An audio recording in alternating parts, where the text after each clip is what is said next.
Bună seara, Costi! Bună seara, Gabriela!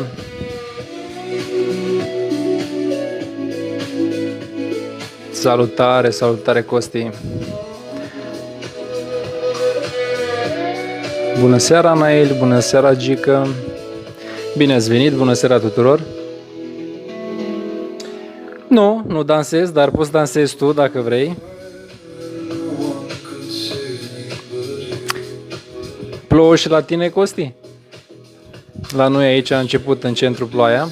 Bună seara, Adrian, bine ai venit. Bună seara, Mia. Bună seara tuturor.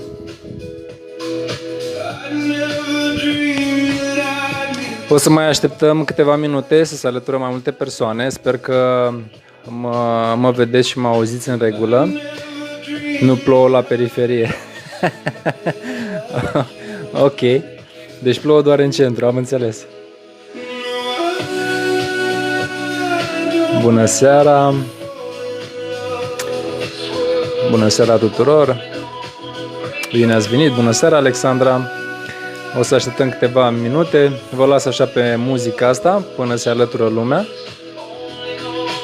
Ce faceți voi? Cum sunteți în această zi, la sfârșit de săptămână? Pentru cei care sunt, mulțumesc frumos, pentru cei care sunt sau au fost în weekendul acesta pe la Constanța, nu a fost o vreme foarte minunată de plajă. Chiar azi a plouat și de dimineață și în decursul întregii zile. Vorbesc de Constanța pentru că sunt din Constanța și chiar vă invit să scrieți de unde sunteți voi. Știu că sunt aici câteva persoane care sunt din Constanța și puteți spuneți cum este pe la voi, cum a fost vremea, cum sunteți în această zi, la sfârșit de săptămână. Aveți o stare bună, nu aveți? Ce vibe vă aduce azi pe aici? Bună seara, Dana, bine ați venit! Despre ce am vorbit săptămâna trecută?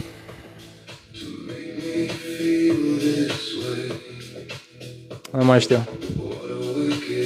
Nu știu despre ce am vorbit săptămâna trecută, dar azi vorbim despre frici. Și mulțumesc cu multă recunoștință pentru că a venit acest subiect la cererea publicului și îi mulțumesc și lui Costi cu ocazia asta pentru că el a fost cel care a dorit să discutăm despre acest subiect. Și sper să fie un subiect interesant și pentru voi.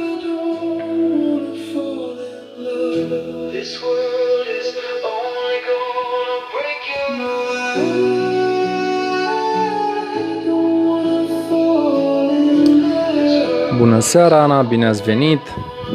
Bună seara tuturor, bine v-ați alăturat! Mai așteptăm 2 minute, 1 minut, cam așa, și după aceea începem subiectul din această seară. În seara aceasta vorbim despre frici, despre fricile din relații și mai ales de ce ne este frică să iubim. Și cât de mult ne influențați, de fapt, frica.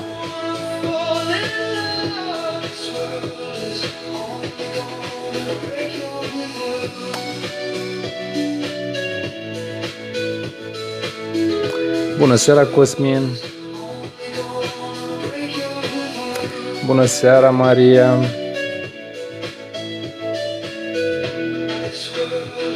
Bună seara, Dana!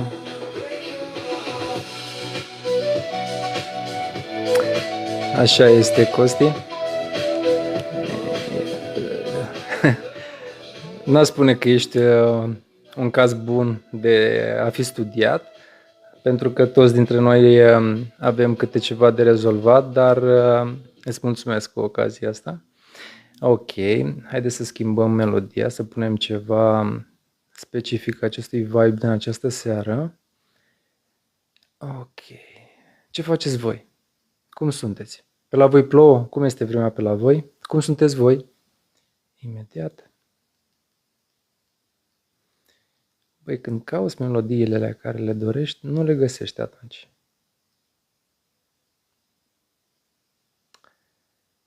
Ok.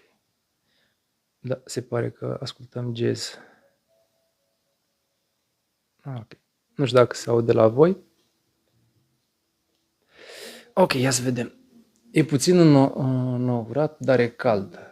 Ok. Bun. Chiar vă încurajez să distribuiți live-ul dacă simțiți. Așa cum am spus, în această seară vom discuta despre fricile noastre, da? Și frica, de fapt, această energie, această emoție, de fapt, acest sentiment al fricii și în comparație, o să facem și o comparație cu privire atunci când iubim și atunci când ne este frică și cât de mult ne influențează de fapt frica în relațiile noastre și de multe ori ne sabotează. Bună seara tuturor! Cine se alătură mai târziu, o să repet de-a lungul acestui live anumite informații ca să înțeleagă toată lumea despre ce vorbim. În subiectul din această seară abordăm tema și subiectul frica, de ce ne este frică să iubim, da, în relațiile noastre. Și chiar vreau să deschid acest live prin a vă adresa anumite întrebări și anume câți dintre voi ați suferit din iubire? Și mai ales câți dintre voi ați spus vreodată mi-este frică să mă iubesc? Sau poate vă simțiți obosit, să vă simțiți acea oboseală după anumite relații, da? Chiar vă invit dacă ați suferit, sunt convins că fiecare dintre voi a suferit într-o mică măsură sau mai mare și dacă vă este frică, teama aceea să mai intrați în relații, pentru că în ziua de azi văd și vedem foarte des acest trend care se promovează în care femeile să fie cât mai singure, bărbații să fie singuri, fiecare să se focuseze pe diferite proiecte și în felul acesta să stăm singuri și să nu ne mai implicăm în relații. Chiar citeam de curând că există o statistică, nu știu dacă al anului trecut, nu mai știu și nu știu dacă este adevărată informația, dar în statistica respectivă zicea ceva de genul că numărul celor care divorțează este mult peste în comparație cu celor care se căsătoresc. Și putem să observăm din aceasta faptul că foarte multe persoane aleg să se separe, da? Pare mai ușor să stăm singuri sau aparența asta că o să găsim pe social media, da, sau pe diferite platforme de socializare, de dating, un partener sau o parteneră pare ceva real. Dar întrebarea mea este, oare asta ne dorim cu adevărat? Asta dorește de fapt sufletul nostru sau e nevoie să ne învățăm anumite lecții? Bun, de ce v-am întrebat câți dintre voi ați suferit din iubire sau dacă vă este teamă să mai iubiți? Deoarece poate că problema nu este de fapt iubirea, poate că problema este frica pe care iubirea o activează în noi. Să explic mai pe înțeles, așa o să încep acest live prin a spune ce este de fapt frica, pentru că sunt două tipuri de frici, da? Când vorbim despre frică, ne gândim la frica fizică, da? Și frica psihologică. Frica reală, da, este acea senzație, acea stare pe care noi o trăim, da? Este instinctul, practic instinctul de conservare, da? Cel de supraviețuire, în care se activează în noi.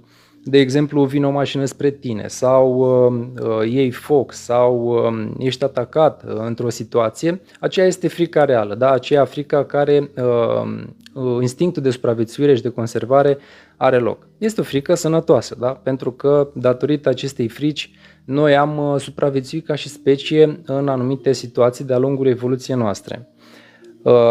Dar mai avem și o altă frică, frica psihologică. Și aceasta apare atunci când în anumite situații suntem supuși anumitor evenimente, da? Sau anumite situații din viața noastră și mă gândesc la ce ar putea să se întâmple.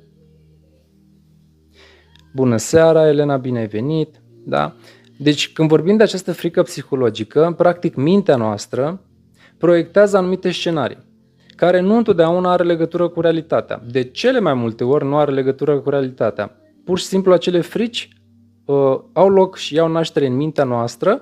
Mintea noastră formează un scenariu care nu are legătură cu realitatea și practic îți hrănește corpul cu anumite stări, cu anumite substanțe care de multe ori ne face rău, ne produce o stare de stres, o stare de anxietate, da? Și atunci când suntem stresați, corpul nostru produce cortizon, da? Care este foarte acid, da? Și produce acea stare de toxicitate până la urmă la nivel de corp fizic, da? Și ne afectează, să zic așa, din toate punctele de vedere, atât emoțional cât și fizic. Da? De ce se întâmplă asta?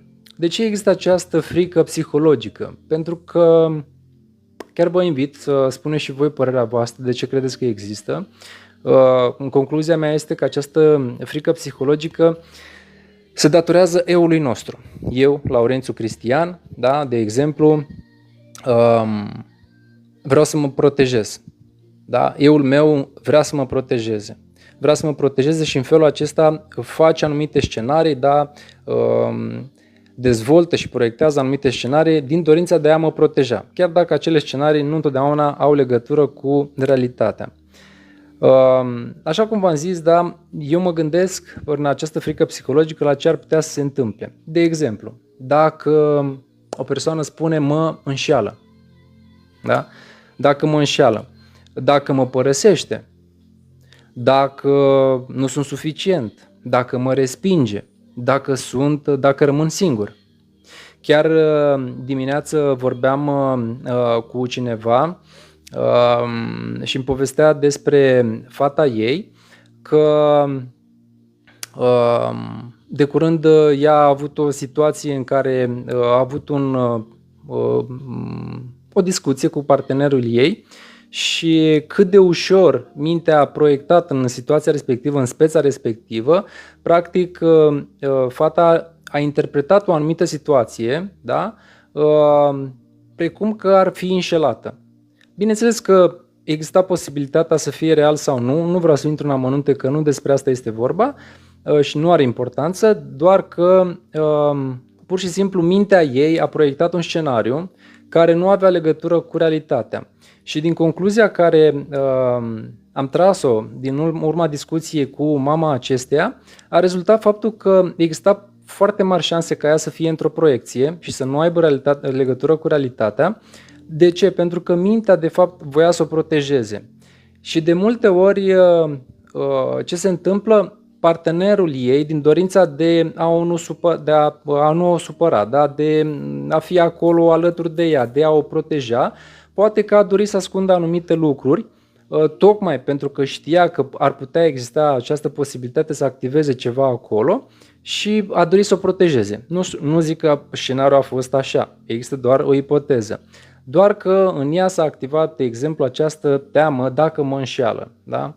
Și bineînțeles că această teamă, acest scenariu a venit la pachet cu o stare de anxietate și de reactivitate din partea ei, motiv pentru care le-a afectat relația, a stricat seara practic, da? Și de multe ori observăm că se întâmplă destul de des, am întâlnit și eu în cabinet diferite spețe și chiar eu personal le-am experimentat și în viața mea.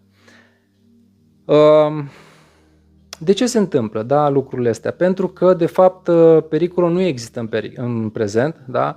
Deci aceste stări, atunci când eu mă gândesc, apare această frică psihologică pe diferite scenarii, ea nu există în prezent așa cum există la frica privind reală, da? La frica reală, adică atunci când există un motiv suficient încât să mă protejez real pe mine. Această frică psihologică există doar în mintea mea. Da, nu este o frică reală și atunci da, pot apărea aceste stări de disconfort, de anxietate, da, care de fapt nu ne face bine și care poate duce de fapt la sabotarea relației.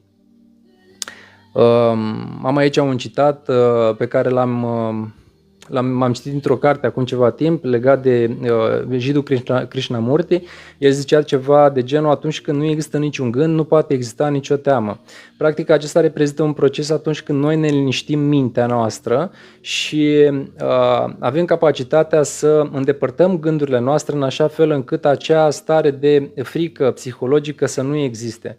Bineînțeles că este un proces destul de provocator, adică nu este ușor să ne liniștim noi mintea noastră, dar nu este imposibil.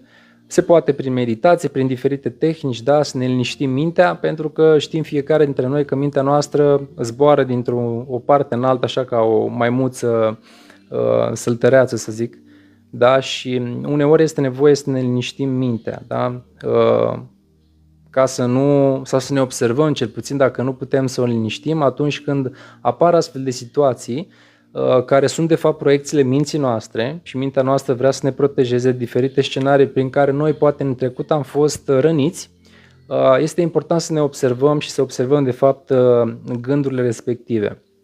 Și chiar vă invit aici la un exercițiu practic cu privire la ce să faceți dacă aveți o teamă, o frică în legătură cu un aspect. Vă invit că atunci când aveți o frică despre ceva anume, despre o situație, da? Săpați acolo despre ce este vorba, săpați și vedeți unde vă duce de fapt, unde vă duc aceste întrebări. Și întreabă-te de ce mi-este teamă de fapt. Întreabă-te tu pe tine: ok, simt asta în mine, s-a activat, poate mi-este teamă de a fi trădat, da, de a fi părăsită, de a fi singură, de a fi abandonată, nici nu contează, da, sunt doar câteva exemple, dar întreabă de ce mi-este teamă. Întrebați-vă de ce mi-este teamă de fapt și încă o dată, da, până ajungeți la rădăcină. De ce vă invit să faceți asta? Pentru că de cele mai multe ori nu este frica de relație, nu este frica de iubire sau frica de angajament, ci este frica de abandon, frica de respingere, da, frica de singurătate sau frica de a nu fi suficient. Vi s-a întâmplat și vouă?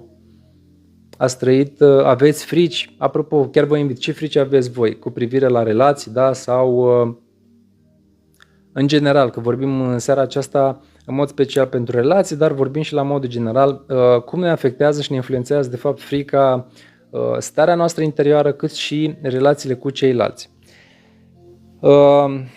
Așa cum am spus mai devreme, frica practic este o construcție, este un produs al ego-ului nostru, adică al minții noastre. Eu, Laurențiu Cristian, ego-ul meu, da, mintea vrea să mă protejeze pe mine. De ce? Așa cum am spus și mai devreme, dar o să mă repet pentru cei care s-au alăturat un pic mai târziu, mintea încearcă să ne protejeze de momente și evenimente în care noi am fost răniți, în care am fost trădați, situații prin care nu vrem să mai trecem.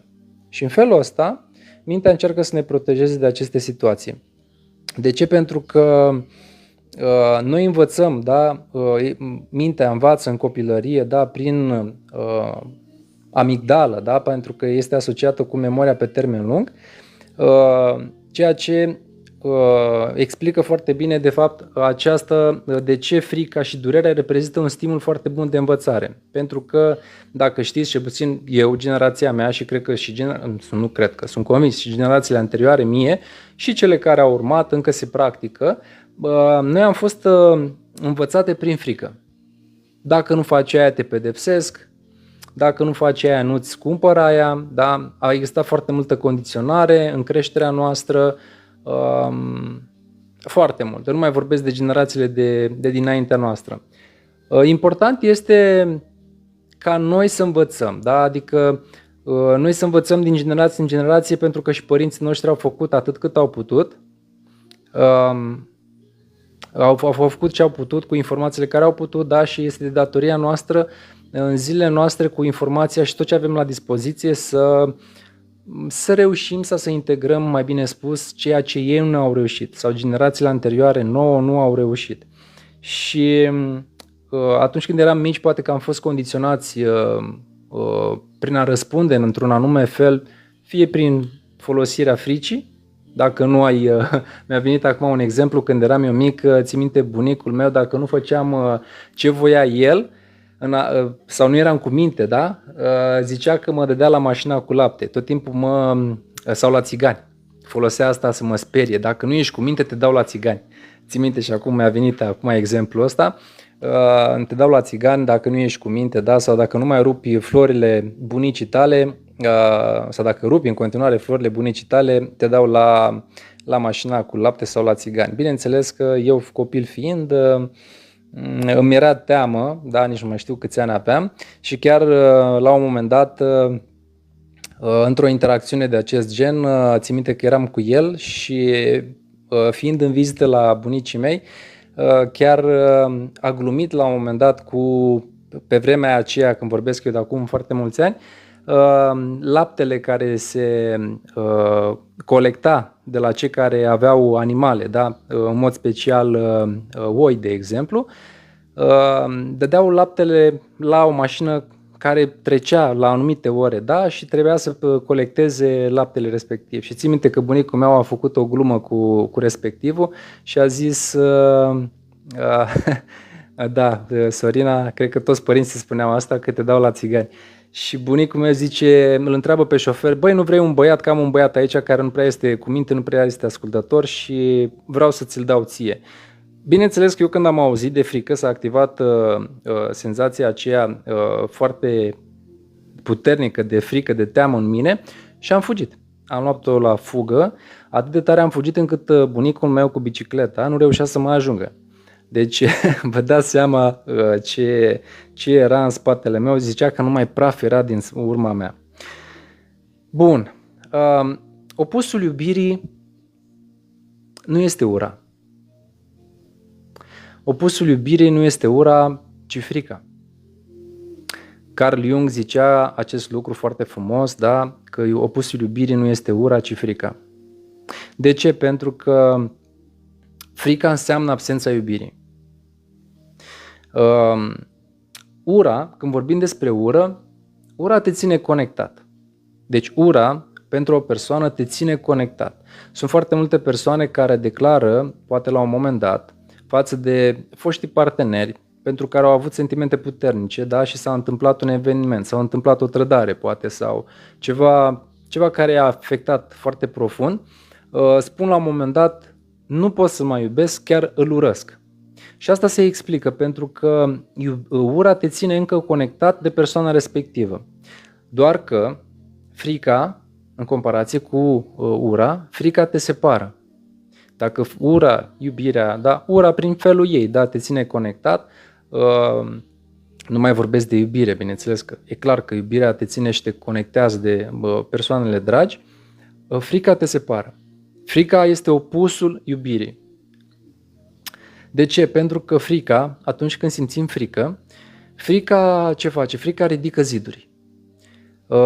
Frica controlează, prin frică noi controlăm persoanele de lângă noi, prin frică noi manipulăm persoanele dragi nouă, ascundem, da? Folosim din frică, ascundem anumite lucruri, îmi este frică să nu-l fac pe cel de lângă mine să sufere. Știți cum am dat exemplu un pic mai devreme cu doamna respectivă și cu fetița ei, în care fetița, nu era fetiță, dar o tânără domnișoară, fata ei, prin care el probabil, îmi imaginez, nu zic că așa ar fi fost, sau că așa a fost, dar el poate, din dorința de a o proteja și din frică, de fapt, da, a ascuns anumite lucruri, tocmai să nu activeze ceva în ea. Dar făcând asta, de fapt, a activat scenariul care, bineînțeles, îl activa ea. Ce mai face frica? Frica, atunci când este frică, evităm. Da? Evităm anumite persoane, evităm anumite discuții, da? Tocmai pentru că ne este teamă de cum ar putea reacționa cel de lângă noi. Știți, acel moment în care îi spui partenerului sau partenerei: avem ceva de vorbit, vreau să vorbesc ceva cu tine. Am întâlnit situația asta când celălalt aude: vreau să vorbesc ceva cu tine, și o spui pe un anumit mod, zice: gata, e clar, e ceva serios, te aștepți la ceva, se activează automat teama aia în tine că ceva e destul de grav încât să o spui în acest mod. Ce mai face frica? Cred că frica, și cel mai important, sau unul dintre cele mai importante, frica este cea care deconectează, de fapt, ne deconectează unii de la alții. Da? Pentru că prin frică noi ne deconectăm, da? Prin diferite acțiuni pe care noi le manifestăm în relațiile cu ceilalți. În schimb, ce face iubirea? Am vorbit despre frică, da? Și ce face iubirea? Iubirea deschide, iubirea apropie, da? Și în primul rând și cel mai important, iubirea conectează. Chiar eu urmez și terapia aceasta de formare de terapie Imago și formatorul, da, este Gaspar. Și Gaspar zice, combustibilul psihologic pentru conectare și fericire este iubirea. Iar pentru control și putere este frica. Vedeți dumneavoastră, atunci când noi vrem să controlăm, atunci când, și asta se aplică și acestor tipologii, da, de comportamente, cum ar fi narcisice, da, în care din control, din a dori să-l controlăm pe celălalt, de a dori puterea în relație, da, o facem de fapt, vine dintr-o frică a noastră. Mai ales ei o fac din frica de a nu a fi vulnerabil. Zice că vom fugi de fapt, da, la nesfârșit de iubire, de teamă să nu pierdem puterea. Da, pentru că atunci când nu vrem să pierdem puterea, da, de fapt pierdem de fapt conexiunea reală cu persoana respectivă și pierdem de fapt intimitatea reală care se poate crea. Și o să ajungem la capitolul frici, da, și o să vă împărtășesc de ce fugim, da, și de ce sunt aceste frici și cum se activează în ele și cum ne influențează și mai ales ne autosabotează relațiile. Deci vom fugi la nesfârșit de iubire sau vom îndrăzni să iubim știind că uneori există acest risc de a fi răniți. Chiar vă invit să scrieți și să comentați legat de asta dacă aveți curajul pentru cei care au fost răniți, pentru cei dintre dumneavoastră care au fost răniți în diferite relații, mai aveți curajul, aveți acest curaj, ați îndrăzni din nou să iubiți, dar să iubiți așa, cu totul, nu cu jumătăți de măsură, nu de asta vorbesc, să iubiți cu totul, să dăruiți totul, așa, să fiți open, da? Precum o carte deschisă, ați fi dispuși chiar cu riscul de a fi răniți, chiar vă invit să comentați și o să vă împărtășesc și eu un pic mai încolo exemplul meu, pentru că în ziua de azi, așa cum am spus un pic mai devreme, foarte multe persoane din teama de a nu fi răniți nu mai au curajul, da? Nu mai au dorința de a intra, nu toți, dar este un trend destul de ridicat și văd că se promovează asta, de teamă de a nu fi răniți, nu mai intră în relații. Personal, eu nu am această frică, așa cum v-am spus, dar este important să reținem că în relații noi vedem ce mai avem de rezolvat la noi. Relațiile reprezintă acel catalizator prin care noi putem să ne cunoaștem mai bine pe noi, pentru că partenerul de lângă noi va oglindi aspectele pe care noi le mai avem de rezolvat la noi. Și dacă ești singur cu tine, nu ai cum să-ți dai seama ce lecții ai. Bineînțeles, nu spun acum să intri din relație în relație ca să vezi ce ai de învățat. Recomand acel timp în care trebuie să ne dăm pentru a ne regăsi și a vedea de fapt a sta cu golul la interior, da? Nu să îl umplem prin diferite activități. Ia să vedem aici. Ok.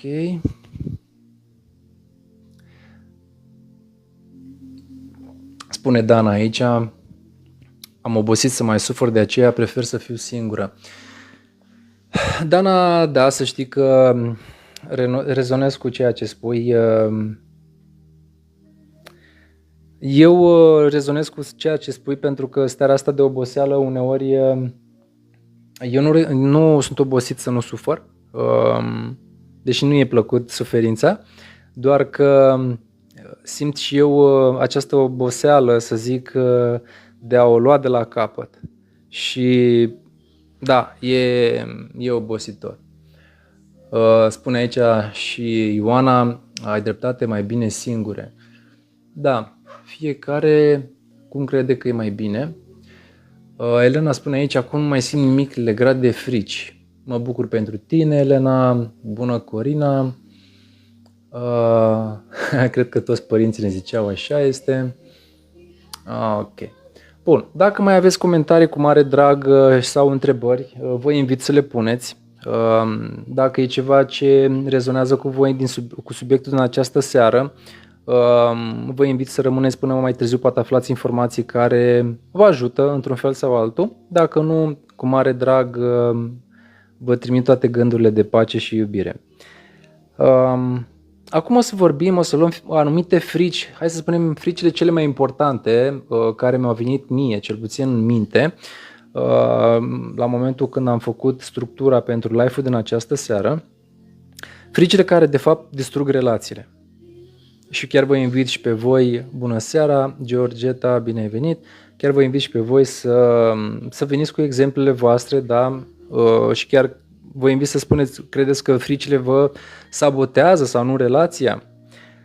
Prima frică, bună seara, Aura, prima frică, aici intrăm în partea practică, da? Frica de abandon. Toți avem, sau într-o măsură mai mică sau mai așa, frica de abandon, pentru că este legată de frica de singurătate. Dar cum se manifestă frica de abandon? Se manifestă prin gelozie, da? Atunci când ne este frică să fim abandonați, se manifestă cel care are această frică, da? Se manifestă prin gelozie, prin control, prin verificarea telefonului, prin verificarea calculatorului, laptopului, da? Și așa mai departe. Nevoia permanentă de reasigurare. Deci există cel care are această frică are o nevoie permanentă de reasigurare, da? Că totul este ok, da? Că relația este ok, da? Și nu este nimic în neregulă. Dar mesajul din spate, mesajul ascuns care este, mi-e frică de fapt să nu te pierd. Da?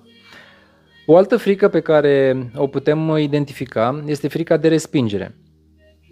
Frica de respingere și se manifestă această frică, nu spun ce simt, mă retrag, evit vulnerabilitatea și de fapt mesajul ascuns al acestei frici este: dacă mă vezi cu adevărat, poate nu mă vei iubi. Pentru că atunci când noi ne arătăm cu totul, când intrăm în acea stare de intimitate, da, în care noi suntem vulnerabili, da, ne deschidem, există posibilitatea la început, noi punem unii dintre noi, dar cei mai mulți dintre noi punem cea mai frumoasă mască, da?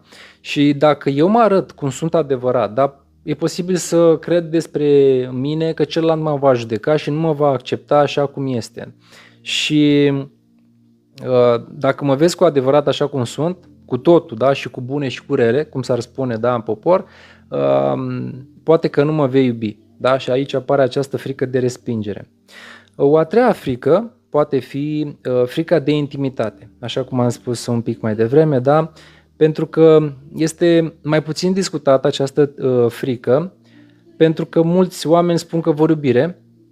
Știți, aceea zice, băi, eu vreau să fiu iubit, eu vreau să iubesc, îmi doresc pe cineva alături de mine și atunci când primesc această iubire, atunci când întâlnesc pe cineva, da, fug. Fug de persoana respectivă sau poate că sabotează relația sau încep să găsească defecte, da, și să saboteze relația, da, sau provoacă conflicte conștient sau mai puțin conștient. Tocmai pentru că iubirea autentică este necunoscută pentru ei și le este frică de o conexiune, de fapt, o conexiune reală. Iar mintea preferă suferința cunoscută, da? Deci mintea preferă suferința cunoscută în locul fericirii necunoscute. Aici este un paradox psihologic. De ce? Pentru că de multe ori alegem prin scenariul nostru de viață, alegem ceea ce ne este cunoscut minții noastre. Dacă eu am crescut într-un mediu în care nu a fost tocmai asertiv, nu a fost un mediu în care a existat o iubire în partea părinților, da? Ca exemplu, că noi învățăm iubirea în relația cu părinții noștri și părinții noștri în relație cu noi și mai ales cu sexul opus, în cazul meu cu mama mea și o fată sau o femeie, da, în cazul cu relație cu tatăl ei. Și dacă eu nu am crescut într-un mediu foarte ok, din punctul ăsta de vedere, probabilitatea să ne sabotăm, da, atunci când întâlnim pe cineva care ne oferă cu adevărat iubire, este destul de ridicată. Sau atunci când vom întâlni pe cineva care este dispus să ne oferă iubire, să ne oferă tot ceea ce ne dorim, ce face această frică de intimitate?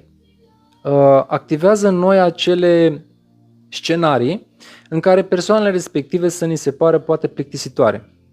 Și aici vine și conceptul acela de ce unele femei se simt atrase de bad boys, de băieți răi, da? Pentru că undeva prin scenariul vieții, da, produc anumite scenarii. Deci băieții buni poate că, sau băieții care sunt într-adevăr și vor să le dăruiască iubire și sunt ce ar trebui pentru ele, de fapt mintea lor de fapt nu recunoaște. De ce? Pentru că scenariul de viață și subconștientul nostru vrea să recreeze scena sau scenariul în care tu ai crescut și vrei să primești sau să repari relația cu persoana de la care tu nu ai primit iubire. Și subconștientul va manifesta situații în așa fel încât tu să repari de fapt relația care a fost afectată atunci când eram copii. De exemplu, aici o persoană care spune nu găsesc omul potrivit și când îl găsește, așa cum am spus mai devreme, dar ce se întâmplă? De multe ori îl îndepărtează, îl testează, îl respinge și de multe ori îl respinge, da, și bineînțeles că nu are loc conexiunea aceea care ar trebui să existe. De exemplu, sexul poate deveni o practică obișnuită, e posibil și nici să nu mai ții minte numele persoanei respective, deci poate deveni o practică obișnuită, deși tu îți dorești o legătură, îți este frică de intimitate, îți este frică să stabilești de fapt o conexiune reală. Chiar dimineața eram cu cumnatul meu și discutam despre anumite situații în viață, cât de ușor putem noi să cădem. Apropo că erau câteva doamne în seara aceasta care spuneau și le înțeleg, adică nu am nicio problemă, nu mă înțelegeți greșit, le înțeleg sau înțeleg oamenii care își doresc să rămână singuri decât să mai fie răniți sau să investească emoții, sentimente în anumite relații pentru a fi dezamăgiți din nou. Dar acolo sunt niște lecții de învățat. Eu întotdeauna încurajez lucrul ăsta pentru că sunt niște lecții de învățat și atunci când atragem anumite persoane în viața noastră, întotdeauna vom atrage partenerul potrivit tocmai ca să învățăm anumite lecții care vorbesc despre noi și cer a fi integrate. Și vorbeam cu cumnatul meu dimineață la cafea și în discuția care vă povesteam în exemplu, așa era vorba despre o persoană dragă lui, mama fetei respective, și vorbeam cât de ușor este să cazi în capcana asta. În capcana asta în care să stai singur. Pentru că discutam dintr-o perspectivă pur masculină, cât de ușor este să zici, băi, pentru ce ai nevoie de o femeie în ziua de azi? Da? Adică el era discuția din perspectiva a unui bărbat care el a trăit-o pe pielea lui acum foarte mulți ani de zile, în care într-un anumit moment al vieții lui a fost și el singur și zicea, băi, n-aveam nevoie de prea multe lucruri, cât de spălat, spăla mașina, da, uscat, adică de călcat își călca o cămașă, de mâncat, mânca în oraș, adică nu era problemă cu asta, își gătea el foarte ușor, da? Dar era această nevoie de conexiune și nu mă refer doar din punct de vedere al intimității, că ocazional, da, exista posibilitatea și în ziua de azi există această posibilitate foarte, foarte repede și foarte la îndemână pentru oricine.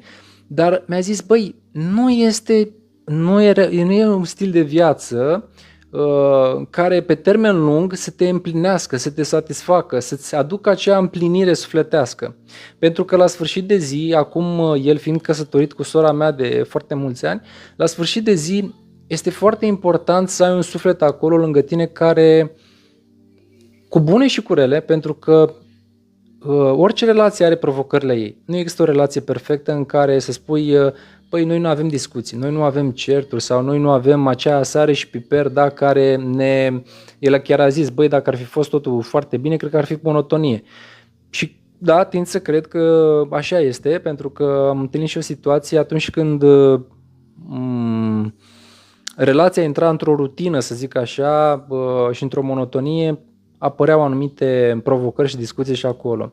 Și discutam despre capcanele acestea, adică cât de ușor și ca bărbat, dar și ca femeie, da, în care să spui, păi n-am nevoie de nimeni, îmi iau o pisică, îmi iau un câine, nu că aș avea vreo problemă cu asta, Doamne ferește, dar la sfârșit de zi, cred că atunci când nu ai pe nimeni și e casa goală,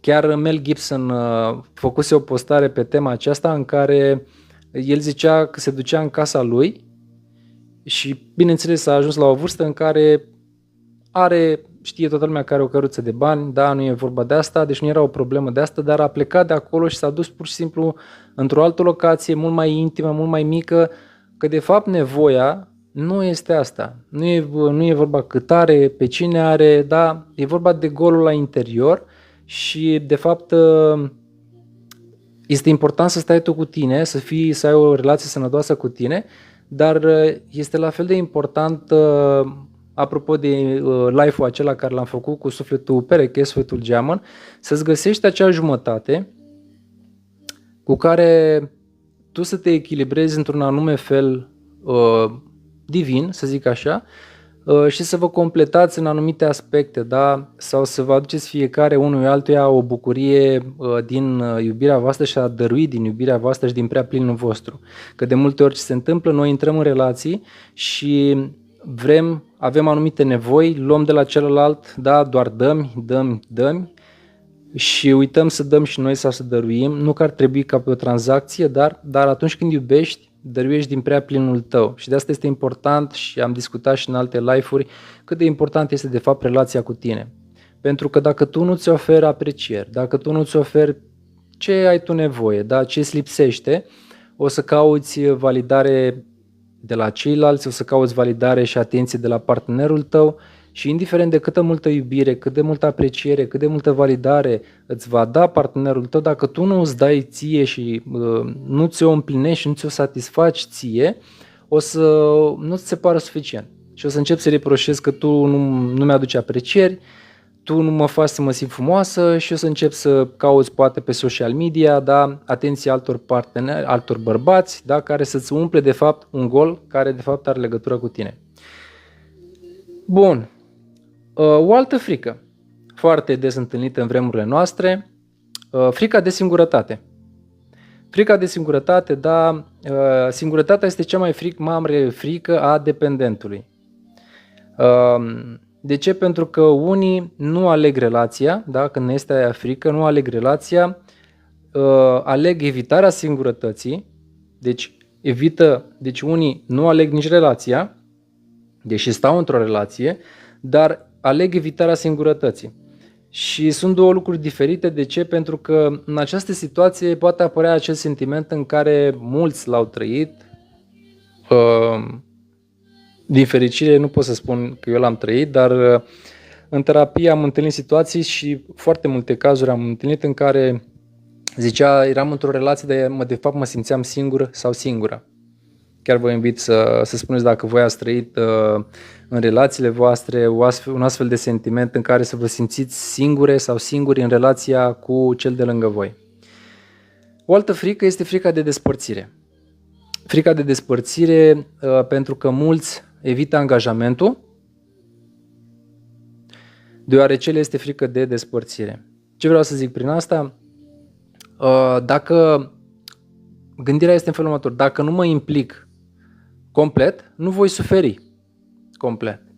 Adică mă implic pe jumătate de măsură. Știți cum v-am spus un pic mai devreme, atunci când nu există acea implicare, că de fapt mintea vrea să se protejeze. De ce? Pentru că am fost rănit, da, în trecut și nu vreau să mă mai implic 100%, îmi las o doză de protecție, da, văd cum merge relația, da, și evit acest angajament. Da, și se implică doar pe jumătate.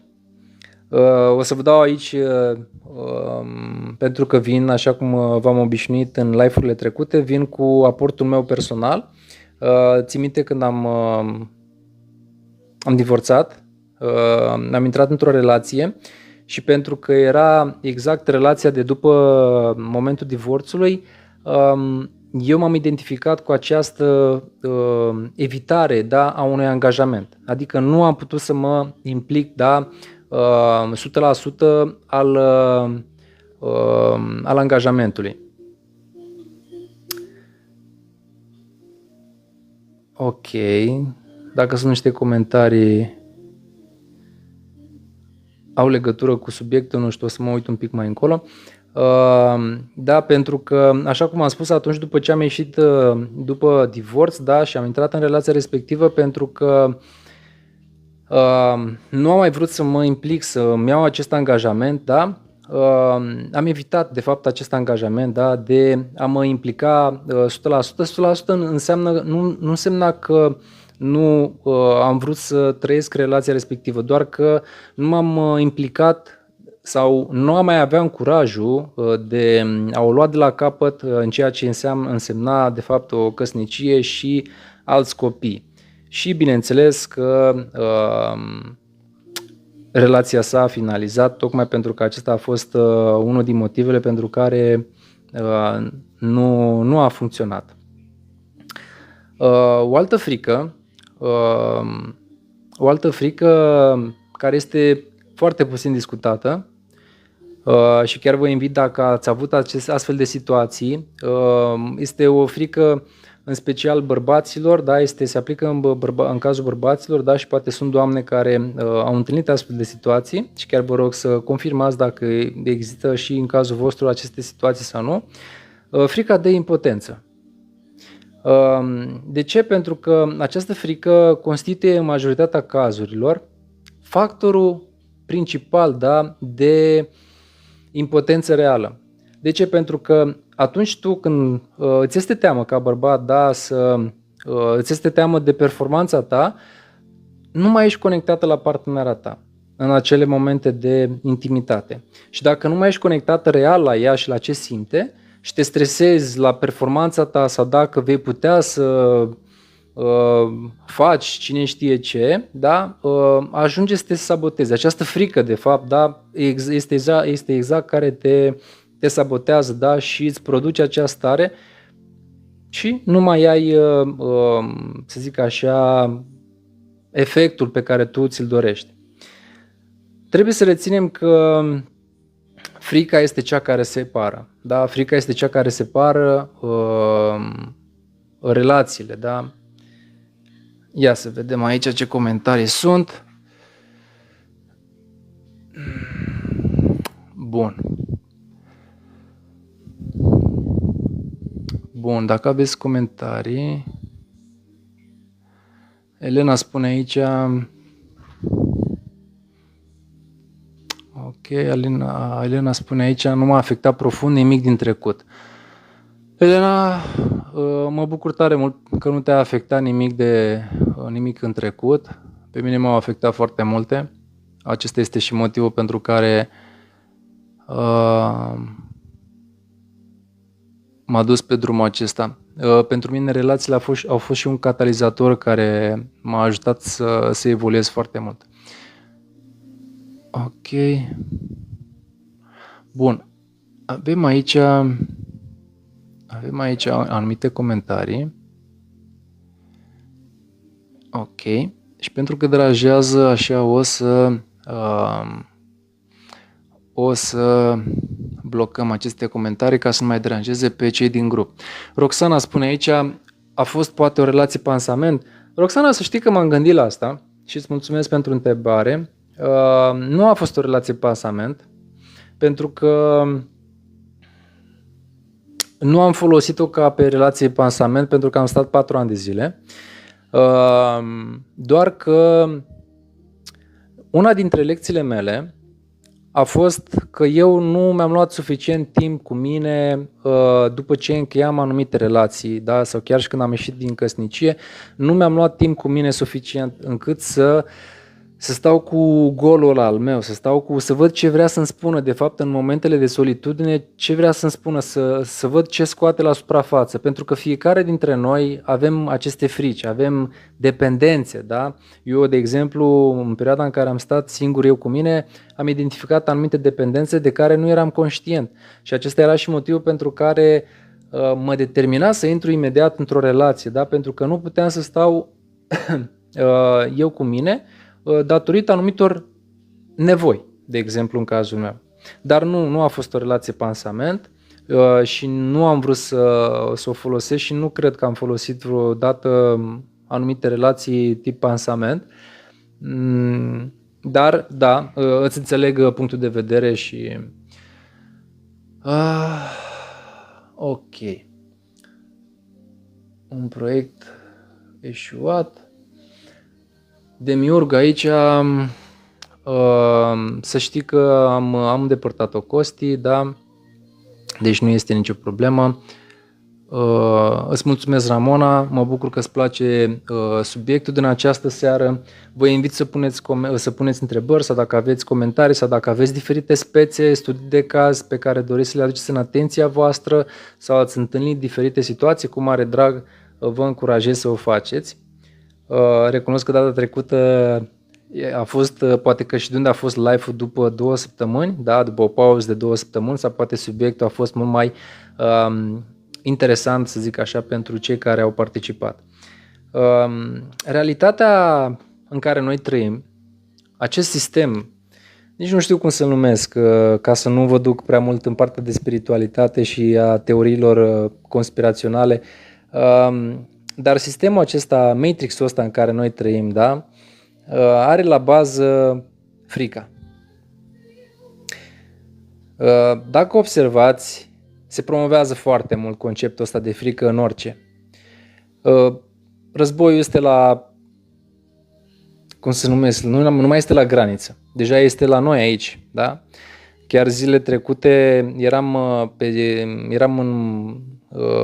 îmi făceam un shake după ce venisem de la sală și îl savuram la geam și am auzit deodată bubuitura aceea, bum. Sunt convins că s-a mediatizat peste tot, da, în care drona aceea marină a explodat și așa mai departe. Și se promovează foarte mult frica. Foarte mult. La știri, la peste tot, da, se promovează această energie de frecvență joasă, frica, da. Și de ce? De ce credeți voi că se promovează frica? Bravo, Roxana, așa este, sunt de acord cu tine. Manipulare, da? Un alt motiv pentru care se promovează frica este controlul. Este controlul pentru că dacă îi ții pe oameni în frică și îi ții în control, poți să-i manipulezi foarte, foarte ușor, da? Și să faci și bani de pe urma lor. Asta ca să nu mai zic, pentru că atunci când noi ne aflăm în această frecvență a fricii, hrănim de fapt anumite entități. Și nu vreau să intru acum foarte mult pe spiritualitate, doar că e bine să știți dacă rezonați cu subiectul sau nu, dar asta este perspectiva mea. Aceste emoții de vibrație joase, fie că vorbim de frică, de ură, de invidie, de gelozie, orice, da? Hrănesc de fapt anumite entități. Anumite entități, da, și nu vreau să intru mai mult în subiectul ăsta, dar rețineți că are acel concept, dacă ați văzut, sunt convins că ați auzit de Matrix, nu se poate să nu fie auzit de Matrix, sau îmi imaginez, poate că nu toată lumea a auzit de Matrix, dar dacă știți acel concept din Matrix în care Morpheus, da, cel care îl ghidează pe Neo, da, pe actorul principal, îi aduce la cunoștință faptul că Noi suntem, umanitatea este folosită pe concept de baterie, da? Adică pe post de baterie pentru inteligența artificială în cazul respectiv. Așa și noi suntem.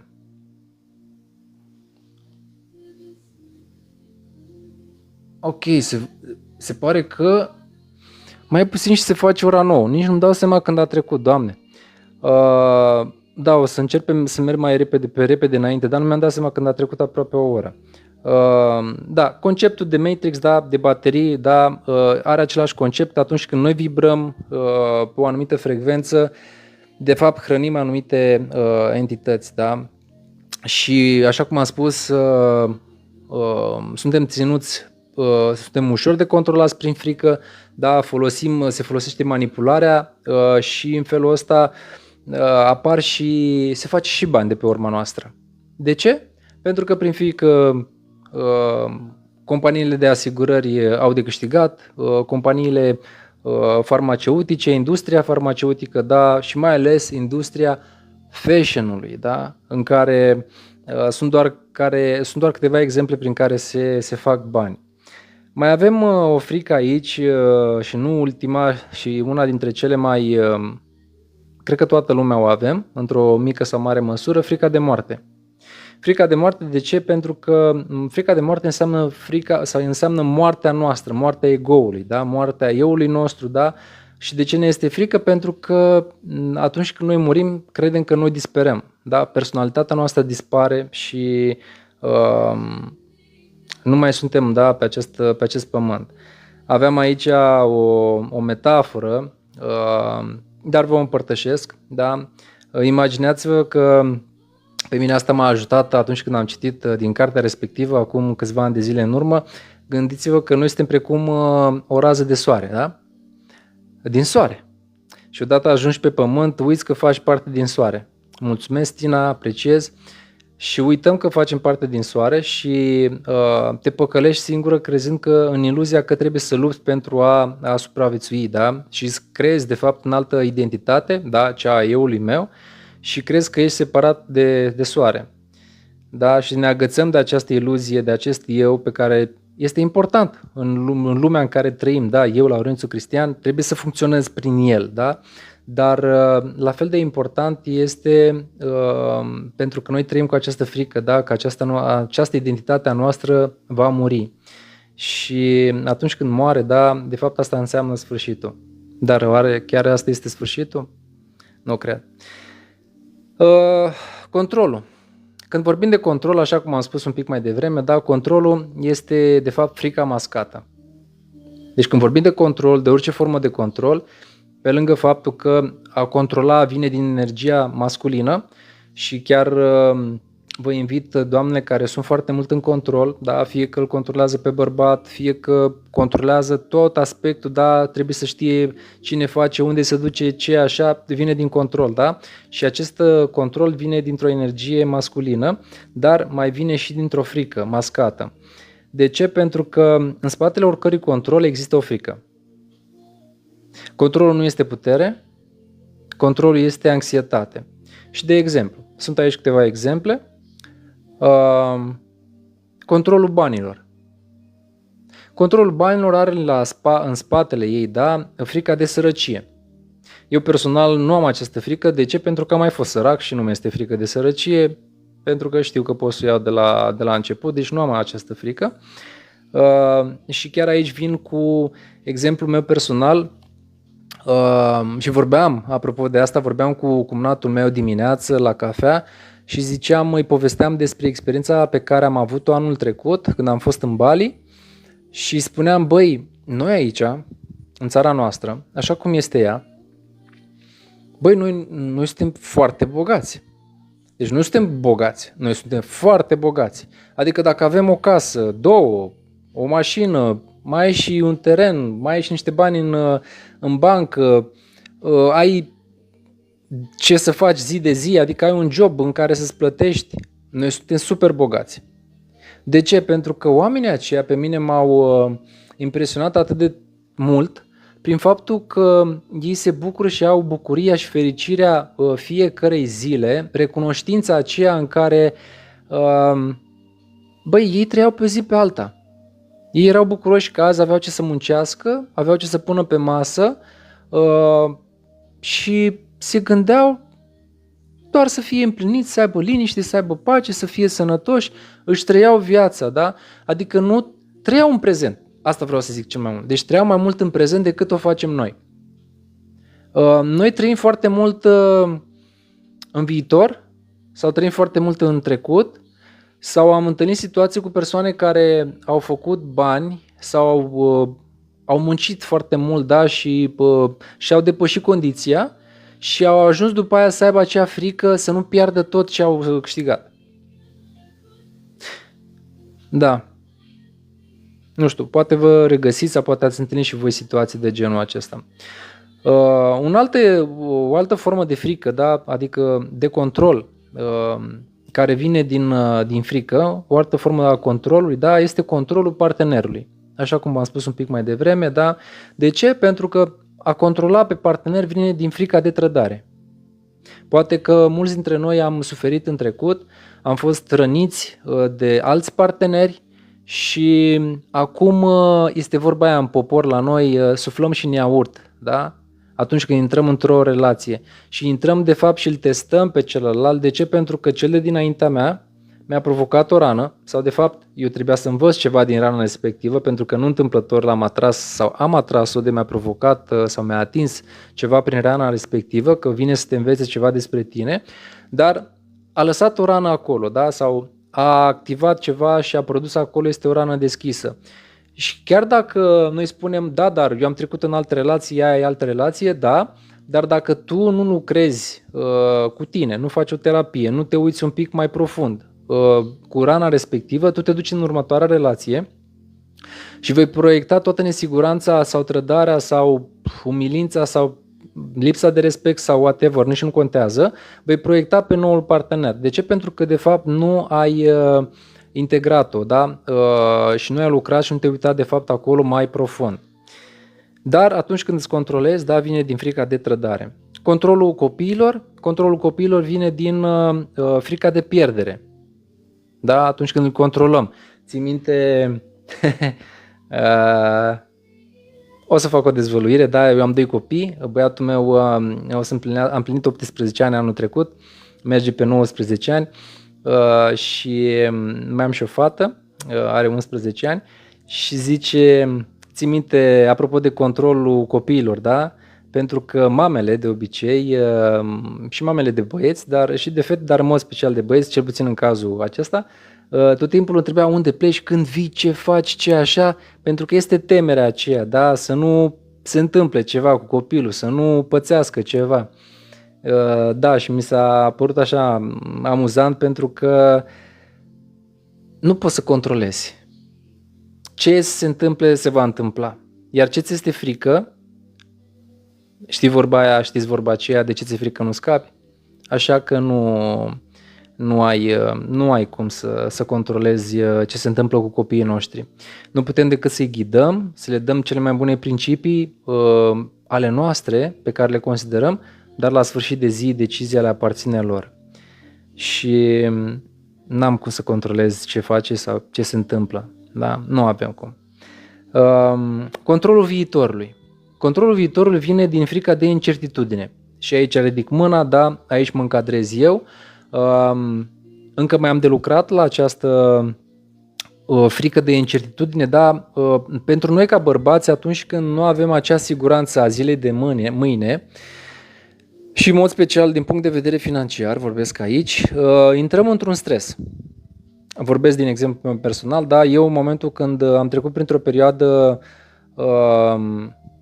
provocatoare a vieții mele, în care am simțit incertitudine, nu m-am mai simțit în siguranță, nu m-am mai simțit eu că pot să produc suficient încât să mă simt eu ok ca bărbat, a apărut această frică de incertitudine care s-a transformat în stres, da, și mi-a afectat și relația la vremea respectivă.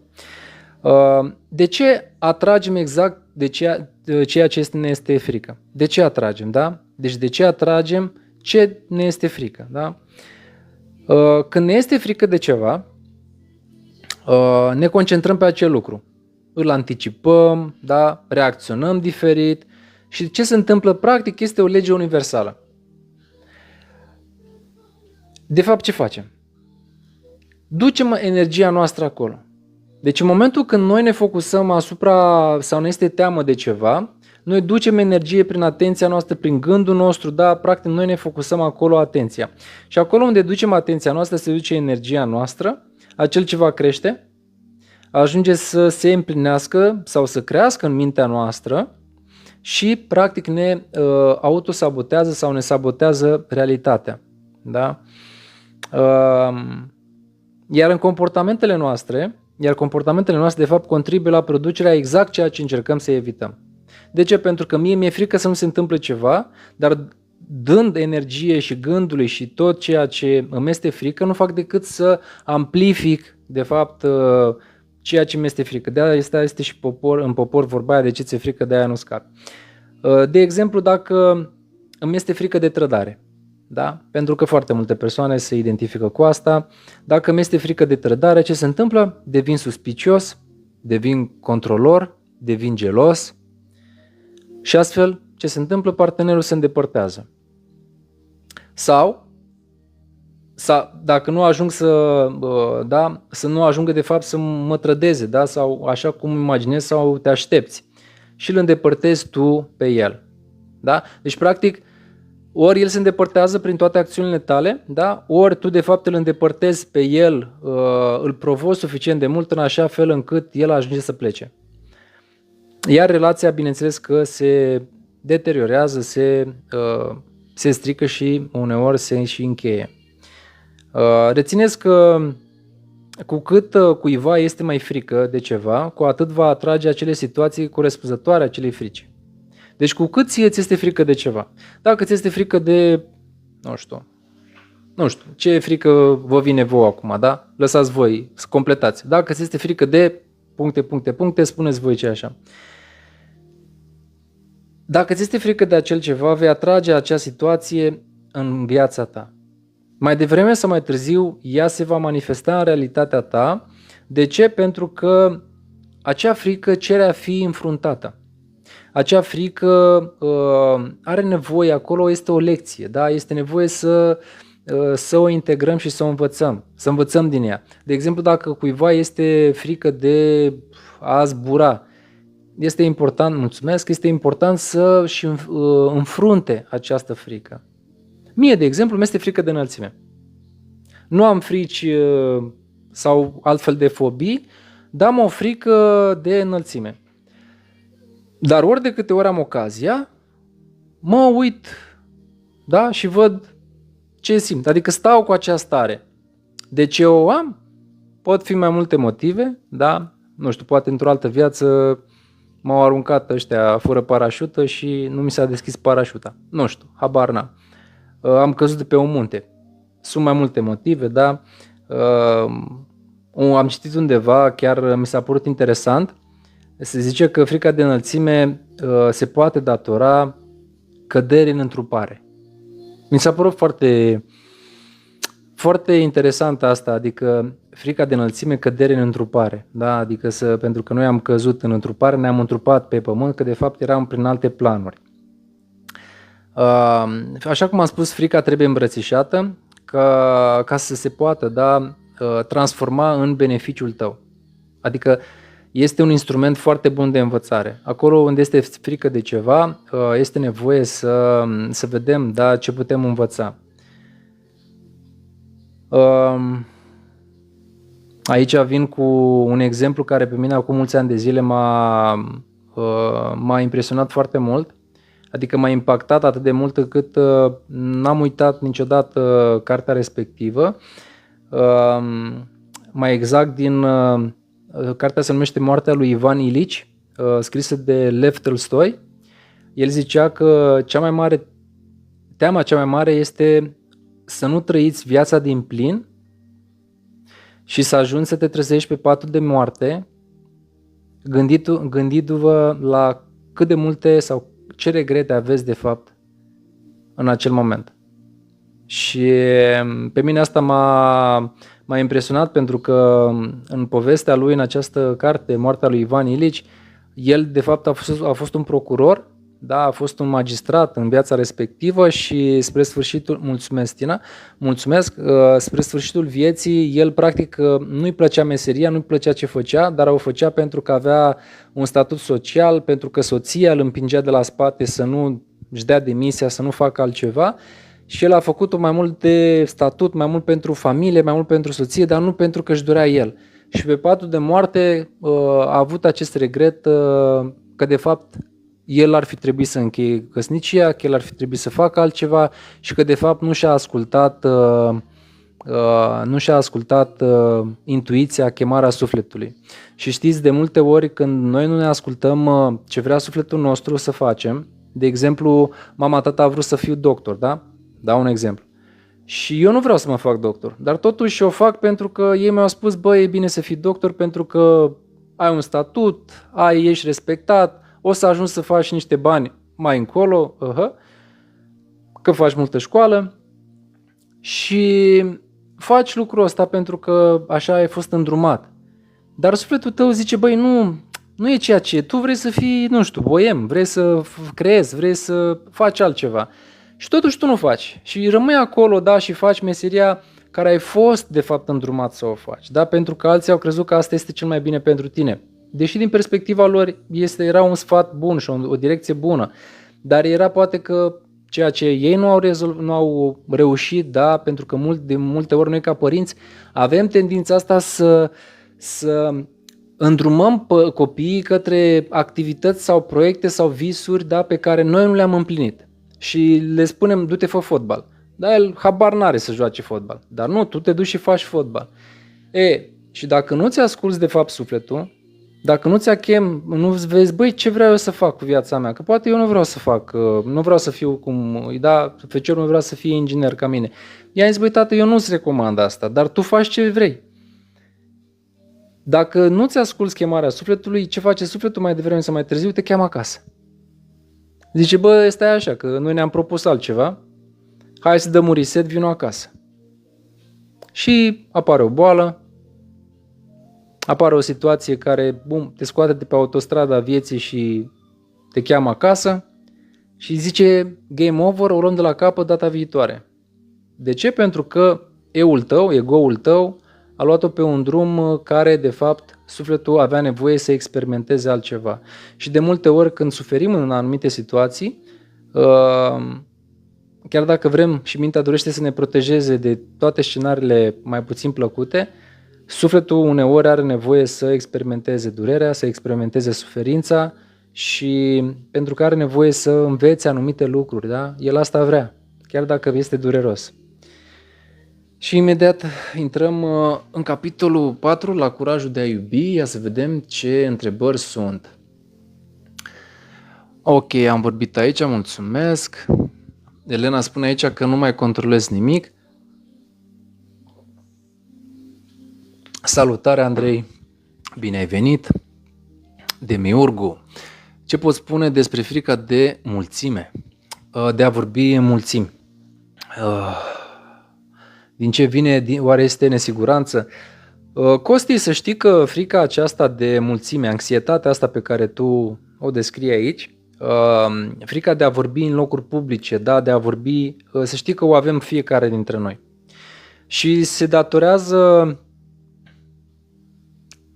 copilăriei noastre. Știți, momentele acelea și mai ales, nu știu cum sunt copiii în ziua de azi. Nu știu cum este la școală în ziua de azi, dar pe vremea noastră știm bine toată lumea pentru că era acel sistem, hai să nu zic comunist, dar avea un anumit stil al lui și te ridica în fața clasei la toți. Și de multe ori profesorul, pentru că așa erau vremurile, da, nici ei nu aveau o educație emoțională, da, și poate uneori te înjosea, uneori te umilea, te ridica în fața clasei la tuturor și te arăta indirect cu degetul sau zicea pe nume și zicea nota 4, da, și ceilalți începeau să râde de tine. Și atunci când dorim să vorbim în public, Și eu am avut, de exemplu, când am început live-urile acestea, vine judecătorul ăla, criticul ăla din tine, în care eu știu că sunt perfect în imperfecțiunea mea. Știu că fac și eu greșeli, poate fac dezacorduri de multe ori, dar mă accept așa cum sunt. Cine mă acceptă, nu am venit să predau limba română, da, eu am venit să împărtășesc alte resurse cu voi. Cine rezonează ok, cine este acolo focusat să vadă unde a greșit, ce a făcut sau așa, este despre el. Da? Persoanele care urmăresc fiecare greșeală, fiecare chichiță, este despre ei și da, vine din frica aceasta în care noi am fost expuși și vine acel critic al nostru în care zice, bă, nu ești suficient de bun. Și apare acea stare, da? Acea stare în care nu te simți ok, nu te simți în largul tău și ți este frică să vorbești, ți este frică să deschizi gura și mai ales în mulțime. Mulțumesc, Andrei, mulțumesc, Elena. Zice aici cineva, nu știu cine, pentru că nu îi se vede numele, dar zice mai ai control judiciar pentru abuz domestic. Nu am avut niciodată control judiciar și nici nu am abuz așa. Cred că confuzi persoana, nu știu despre ce vorbești. Da, nu știu despre ce era vorba acolo, dar poate vorbim despre alte persoane. Nu am avut niciodată și nici nu știu ce înseamnă control judiciar. Adică, habar n-am, ce înseamnă. Să stai, nu știu, habar n-am. Da. Bun. Acum, curajul de a iubi. Da, am vorbit despre frici și acum vorbim despre curajul de a iubi. Aici intră una dintre cele mai frumoase idei și o să încerc să fiu mai rapid pentru că deja am depășit termenul de o oră. Cuvântul curaj vine din latină, da, de la cor, care înseamnă inimă. Curajul nu înseamnă lipsa fricii. Curajul înseamnă, de fapt, acțiunea din inimă în prezența fricii. Deci chiar dacă mie mi-este frică de ceva, da, mi-este frică de, nu știu, de înălțime, ai curajul de a înfrunta. Îți este frică de a nu fi rănit. Ai curajul de a încerca, chiar dacă există acest risc de a fi rănit, da? Încă o dată. Pentru că vom fugi la nesfârșit de iubire, da? Sau de teamă să nu pierdem, să nu pierdem de fapt puterea. Sau vom îndrăzni să iubim știind că uneori vom fi și răniți, așa cum am spus și mai devreme. Da, eu, de exemplu, așa cum am spus un pic mai devreme, după ce am încheiat, după ce m-am divorțat, da, și am ieșit din căsnicie, pur și simplu am avut curajul și țin minte momentul, am avut curajul să intru în relația respectivă cu inima deschisă, da, chiar dacă nu am ieșit tocmai ok din căsnicia respectivă, nu are importanță motivul sau motivele, dar am avut curajul, da, să o iau de la capăt, chiar cu riscul de a fi rănit din nou. Un parteneriat puternic, da, când vorbim de relații, un parteneriat puternic nu este lipsit de dificultăți. Deci nu există relație perfectă, da, nu există relație ideală, da, toți avem, mai devreme sau mai târziu, este normal ca orice relație să avem anumite provocări.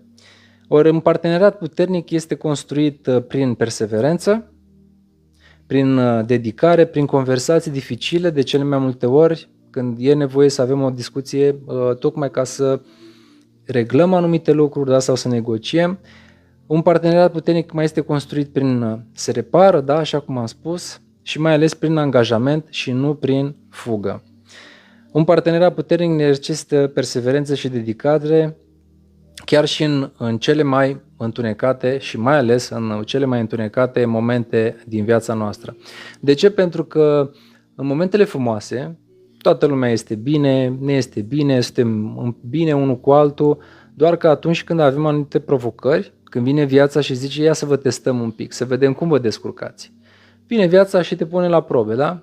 Atunci, de fapt, tu vezi din ce este făcută și cum reacționați amândoi în acele situații, da? În momentele, de fapt, de provocare, nu doar de pace, iubire și când totul este bine. Și chiar vă invit în încheierea noastră, vă invit să spuneți care este frica ce îți conduce viața în acest moment.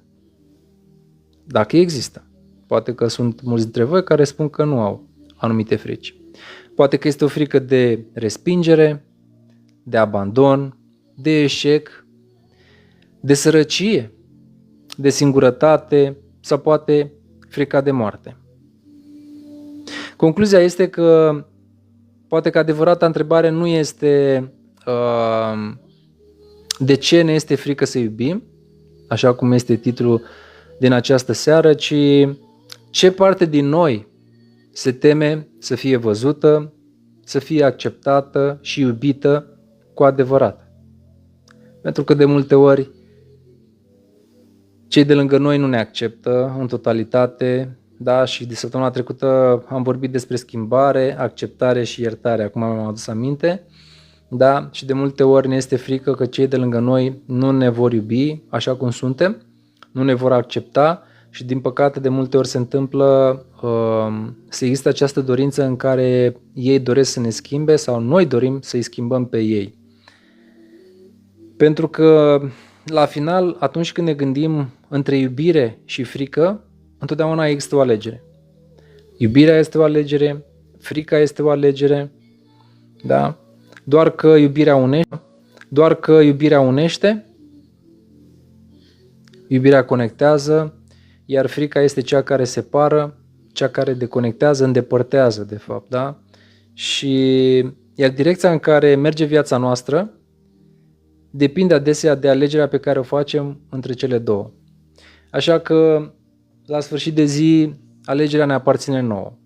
Fie că alegem în relația cu ceilalți, în relația cu partenerii, în relația cu partenerul nostru sau partenera noastră, alegerea ne aparține întotdeauna. Dacă vrem să trăim în iubire, sau vrem să alegem iubirea, sau vrem să alegem, de fapt, frica. Amândouă n-au cum să funcționeze. Deci, și de multe ori, prin frică, ne sabotăm relația, dar acolo sunt lecțiile noastre. Și fie ca fiecare dintre voi să găsească iubirea din voi și curajul, mai ales curajul de a integra anumite lecții care cer a fi de fapt vindecate. Fie că vorbim de relația cu părinții noștri, fie că vorbim de anumite aspecte, da? Și este important să ne uităm că cel de lângă noi e de fapt o oglindă a noastră. Ok. Să vedem dacă mai sunt anumite comentarii, dacă nu... Ok, ce așa, un răspuns, mulțumesc. De eșec, Gheorghe aici. Mă bucur, Costi, mă bucur că ți-a plăcut subiectul. Mulțumesc.